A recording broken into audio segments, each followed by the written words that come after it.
اور اپوزیشن نے 27ویں ترمیم کی مخالفت کے لیے کمر کس لی ہے۔ پارلیمنٹ کے دونوں ایوانوں میں نامزد اپوزیشن لیڈر نے ملک گیر مزاحمتی تحریک چلانے کا اعلان کر دیا۔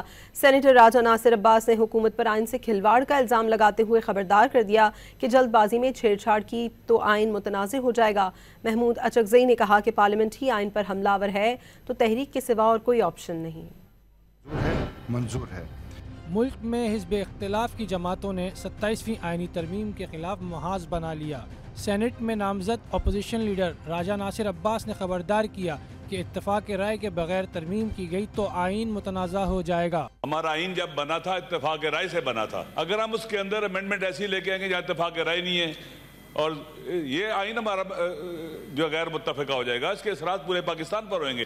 جو بھی امینڈمنٹ ہو کنسنسس ہونا چاہیے، اتفاق رائے ہونا چاہیے، اور جس طرح سے آپ نے شروع کروایا یہ ہمیں ابھی ہمارے سامنے رکھ رہے ہیں، ابھی یہ کوئی بہتری کا کار ہے۔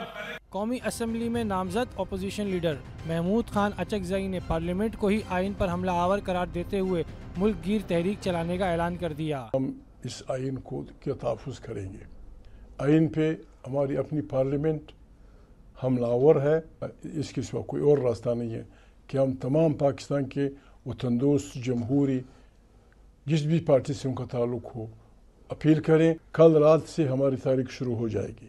گزشتہ روز ایوان بالا میں 27ویں آئینی ترمیم کا بل پیش کرنے پر مختلف اپوزیشن جماعتوں کے ارکان نے جلد بازی سے گریز کا مشورہ دیتے ہوئے قانون سازی کا عمل شفاف بنانے کے لیے مکمل بحث کرانے کی ضرورت پر زور دیا۔ اس موقع پر اپوزیشن ارکان کی جانب سے شدید شور شرابہ بھی کیا گیا تھا۔